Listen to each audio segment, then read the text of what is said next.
Maganda at mapagpalang hapon mga kalingap. Magandang hapon po muli kina Kuya Bal, Ate Edna, and Kalingap Prab. At sa buong team ng Kalingap. Yan, shoutout po kina Tita Inday PB, Ate Dol Lumondon. Magandang gabi po. Kina Ma'am Bardus Woman, kina Ma'am Bebfrey, and Ma'am Eddie Wow. Magandang hapon po sa inyo. At sa mga kasamahan natin mga ambassadors, deputies sa bawat landing pad. At ayan mga kalingap, tayo po ay muli pasyalan po natin si Kuya Lawrence dito po sa bahay po nila. Ayan mga kalingap.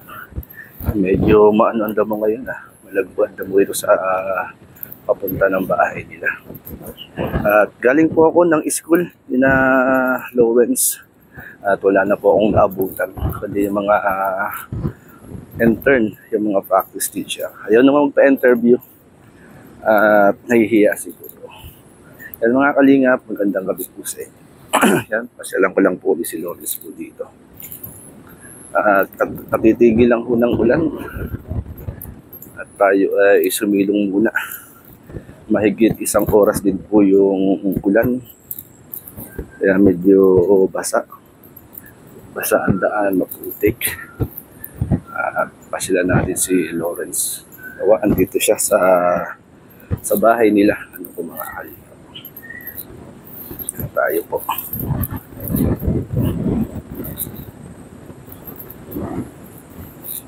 Dito sina Lawrence. Para tayong gawa na dito si Kuya Lawrence sa bahay nila. Tao po! Tao po! Ayun na,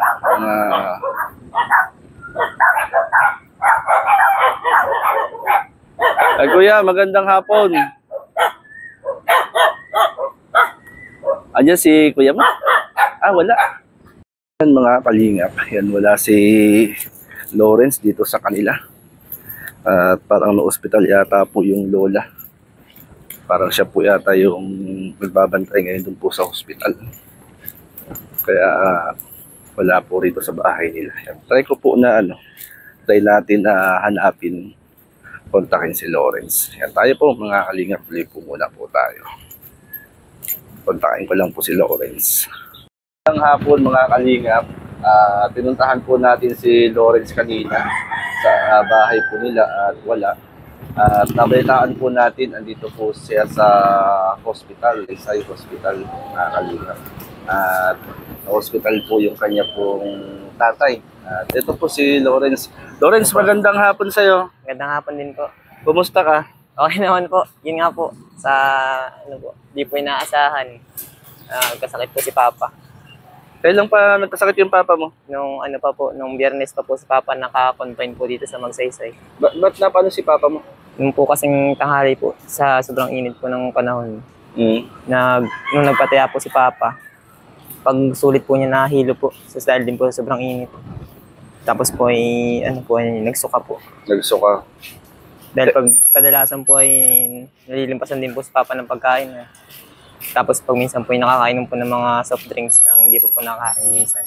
So, isan inabot yung papa mo? Sa sulitan po dito po sa bayan. Tapos po nung hindi na po nakaya, na dinala po dito sa Magsaysay.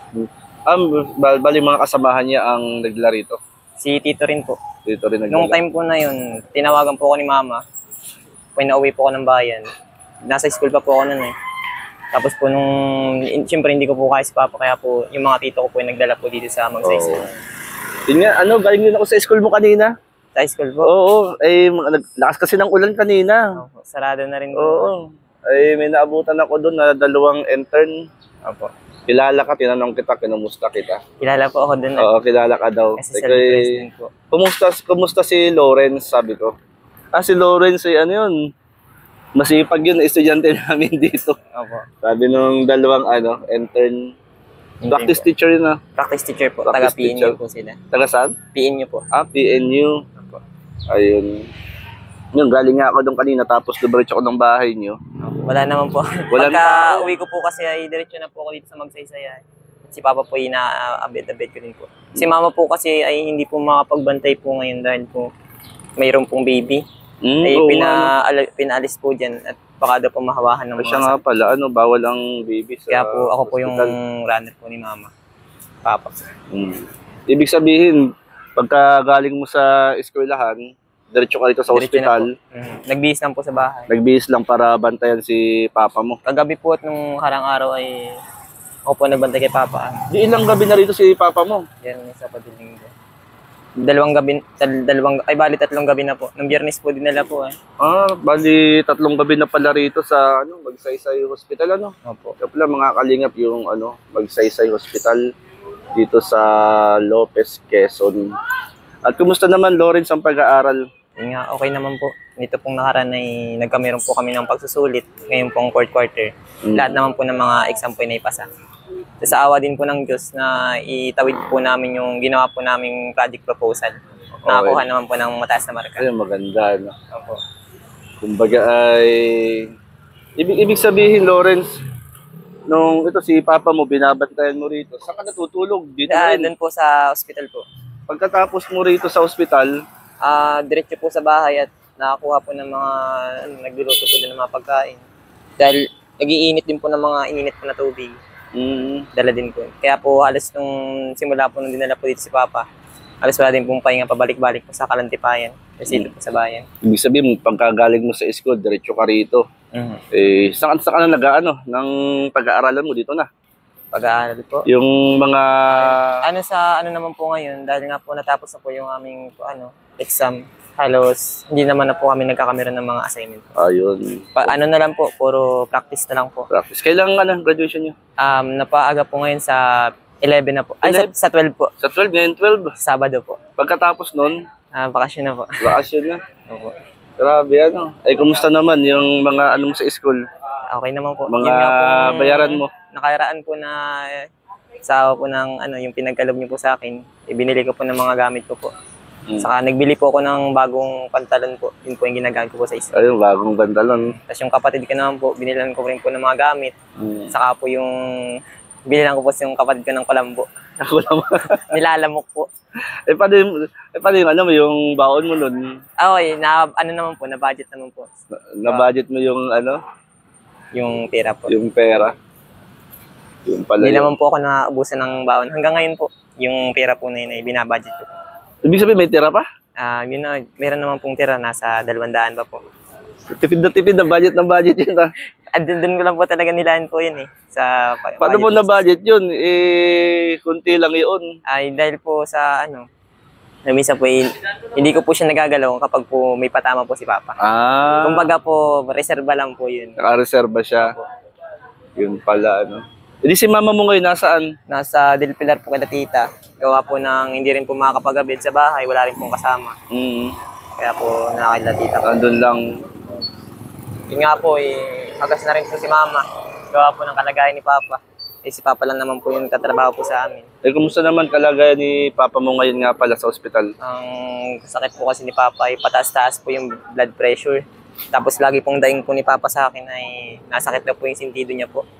Ang balak po talaga ngayon ay kailangan daw pong mapasitiskan si Papa para po malaman yung nasa ulo po. Yung hinihingi din pong pera ay nasa 6.5 din po ay papapasitiskan. Laka rin Pero inaabid naman po nila tito. Pwede naman tayong lumapit sa mga Apo. dito sa ospital, yung mga, di ba, parang meron dyan mga pwede lapitan, Yung nga lang, pag-aabyad, Pag-aabid. pag-aasikaso yung... Kaya po yung sila tito po ang nag-aabid, kaya po ako yung nagbabantay kay Papa. Ayun, ibig sabihin yung mga Mga kapatid ni Papa mo nag-aasikaso. Ako po ang naiwan niya magbantay kay Kaya ikaw yung nagbabantay, nag-aabyad. Papalit po ng mga damit. Ay, hindi makano yung Papa mo? Pero kaya niyang kumilos. Yun po, para pong nahihirapan din pong kumilos, kaya dapat po talaga may kasama. May kasama, may alalay, Ay alalay po. Gawa po pag minsan po na siring-siring po. Saka may mga time po na ulit-ulit po yung tinatanong ni Papa. Ulit-ulit po yung tinatanong po ni Papa. Halimbawa? Parang kakalimutin po. Nagiging malimutin? Yun po, pag pinakain ko po sa umaga, sasabihin po sa akin na ano po, hindi pa po daw siya nakain. Pero nakakain na. Pag hindi ko naman po pinapakain, sabihin mo daw po kumain na. Baliktad. Saka po, ang lagi pong hanap ni Papa yung, dahil po siguro sa lagi po niyang hanap buhay yung pagpapataya, lagi po yun ang tanong po sa akin. Pero yung pagpapataya po niya, inaano niya. opo, inatanong po. Pero ang ginagawa ko naman po, para po hindi po si Papa masyadong mag-isip, sinasabi ko na lang po na okay naman po yung patayaan niya. Okay Huwag na naman. po munang kaisipin. Kumbaga, yung pa rin nasa isip ni Papa mo, ano? Opo. Eh, kumusta naman yung nanay mo at mga kapatid mo nga pala? Yung kapatid ko po, Oo. nandun naman po sa bahay kanina. Yung bunso. Di ba Yung yung... pong nasa bahay po kaganina. Oo, saka yung baby. Yun po. Kaya nga po nagpunta sila sa Del Pilar para po may kaagapay din po si Mama sa pag-aalaga. Oo. Dahil po pag nasa bahay po ay ako po ang ni Mama pag-aalaga po dun sa bata. Ay nandito po ako. Wala pong mag-aalaga. Kasi parang... parang ano, kailangan mo doble ang katawan mo yan. Kaya nga po. Kasi maghapon ka sa school. High school po. Tapos diretso po dito. Diretso rito, pagbabantay kay Papa mo. Tapos bukas, pasok ka uli. Pasok po ulit. Ang magbabantay naman po ay sila tita. Sa araw. Tapos ikaw sa gabi. Kumbaga, another sakripisyo. Sakripisyo. Pero kailangan po talaga, lalo po at si Papa po yung kailangan pong bantayan. Kumbaga ay sa sobrang sipag din ng tatay mo siguro. Ano po kasi po yun ay, may mga time po na hindi po nakakakain kaagad. Nalilimpasan po ng pagkain dahil po pagpapataya. Saka halos araw-araw po yung maghapon po yun sa initan. Yun nga. Tapos inaabot po ng gabi pag susulit po. Kagaya ngayon, ang panahon ngayon, sobrang init. Opo. Tapos bihira pong mag-iinom po ng mga tubig. Naglabas nga po nun sa x-ray, nagka-pneumonia daw po si Papa. Sa x-ray. Nagkasakit po ng pneumonia.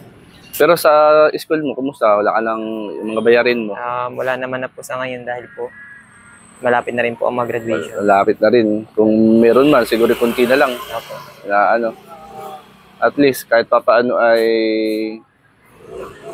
makakapagpahinga. Opo. Bala ko nga po sa bakasyon, gusto ko pong tulungan si Papa, lalo pag nagkaganyan. Gusto ko po sanang maghanap ng apply pong trabaho man lang. Habang bakasyon. Opo. Para po hindi po sayang yung bakasyon. Kumbaga habang bakasyon pero yung pag-aaral mo, kung pababayaan. Opo. Sa pasukan po ulit. Oo. Bali, saan mo plano mag-aral? PUP? Grade 11 pa lang po ako. Grade 11. Siya nga pala. Grade 12 pa lang po sa isang taon. Oo nga pala, di sa Honggo pa rin. Sa Honggo pa rin po. Honggo pa rin. Akala ko kasi ngayon, grade 12 ka na. Grade 11 pa lang po. Grade 11 lang pala pagpasok. Pagka recognition pa lang po namin. Sa next year po, yun na, graduation na po. Graduation naman, yun pala Ang recognition po namin ay sa April 12 po, Sabado po. Oo. Di yung papa mo ngayon, nag-iisa ngayon doon sa kwarto. Nandun naman po yung aking tita. Nagbabantay po. Diba? Pagpunta mo doon, Pagpunta ko po doon, sila naman uuwi. opo. Dahil po maghapon po akong wala po, ay nasa school po. Maghapon wala sa school. Ayun. Talagang, ka ngayon? Double time po talaga. Double time ka ngayon? May pasok po ay. Double time, pag-aaral, sa magulang, pagbabantay. Hindi naman sumasakit ang ulo mo. Hindi naman po. Hindi po nakakaramdam. Gawa po ng importante po ay. Oo. Gawa po tayo mabantayan po. Basta pray lang lagi. Yan, hindi po nakakalimutan. Pray. Pray lang lagi kay Lord, Opo. para bigyan ka ni Lord ng lakas at katatagan. Lagi ko nga pong pinapag-pray si Papa na pagalingin na po. At pray si na. Mama po ay nag-aalala. Yun lang po ang aming inaasahan sa bahay, pagkatrabaho. Ngayon po, dahil nga po wala pong kinikita po si Papa, sa tulong naman po ng mga tita ko, yun po yung po sa amin ng pagkain. Public hospital to, Apo. Public hospital. Pwede kayang bisitahin si Papa mo? Pwede kayang mag-video doon? Pag-pray natin? Bisita lang naman po. Oo, sige. Puntahan natin. Sige. Han po muna namin yung tatay po ni Lawrence para may pag-pray din po natin. Ayan mga kalingap, bisitahin natin yung tatay ni Lawrence. Kumusta? Pag-pray din natin mga kalingap. Tayo po, samahan niyo po kami. Pag agad may sakit si papa mo. Opo, kung wala nga pong pasok ngayon, hindi ako po ang makuha ng pataya. Alam ko, ikaw nagpapataya rin. Hindi ko pataya ka ba? Hindi po. Ano ka kumukuha ng pataya? Kumukuha po ng pataya. Dahil lang natin sabi, pero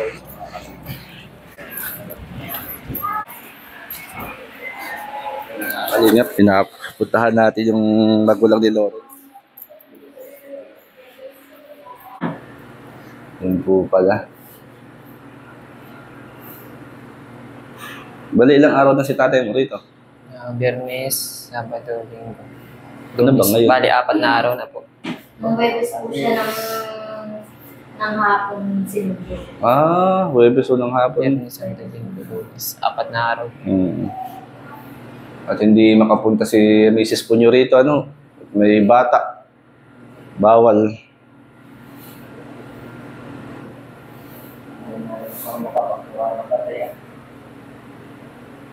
Saka na po niyo isipin yun pag okay na. Hindi ako lagi niya iniisip at ano ay gawa ng siyempre panggastos na ako ng pamilya niya. Mga panggastos. Hindi siya naman. So pag kapatid po niyo si tatay. Kapatid po niyo. Lalong sakit, masakit sa ulo kapag iniisip. Magastusin.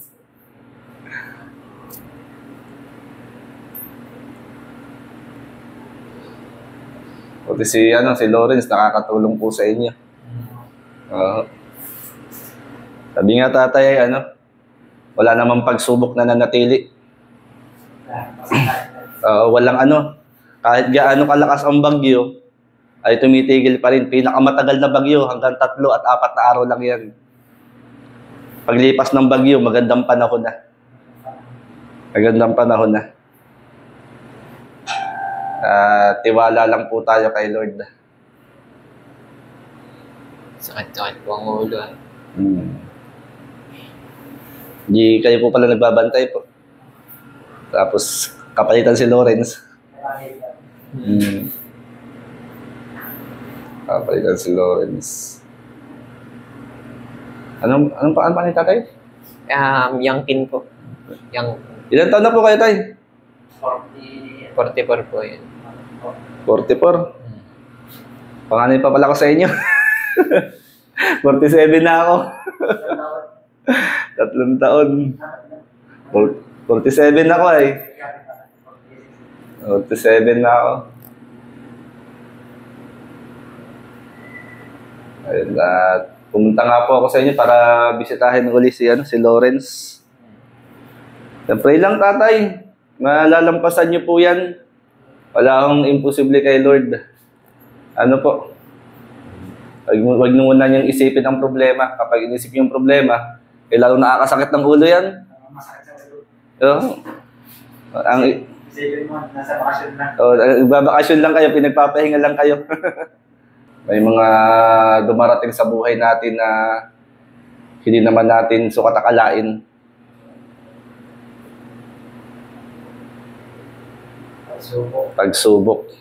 Pagsubok lang yan. Ayun ay malalampasan din po yan. Tay, pray tayo. Pag-pray ko kayo. Sige, tayo po manalangin. Panginoon, dinadalayan ko po sa iyo si tatay. Batid mo po ang sitwasyon at kalagayan po ng kanya pong buhay. Ano man po, Lord, na karamdaman, simula ulo hanggang talampakan, ay inaalsa namin ang kapangyarihan sa kanyang katawan.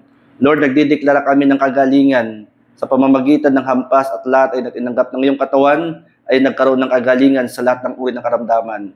Nagdideklara kami ng buhay, ng kagalingan, kalakasang kalusugan sa tatay ni Lawrence. Salamat po sa ngalan ni Jesus. Amen. Yan, tay. Tiwala lang kay Lord. Nalig lang tayo kay Lord. Walang imposible kay Lord. Ano po? Yan, si Lawrence. Lawrence, okay ka lang? Okay lang po. Ayan. Okay na. Paano po? Usap po muna po kami ni Lawrence. Ano po? Lawrence, ano tayo? Dito pala. Marami yung malala rito.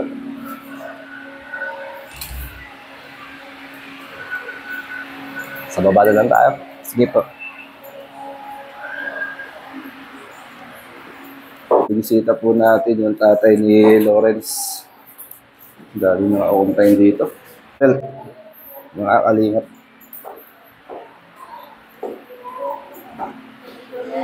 At ayan mga kalingap. Lawrence, ako ay kapag meron na ipabigay sa'yo si na Ma'am Bebri.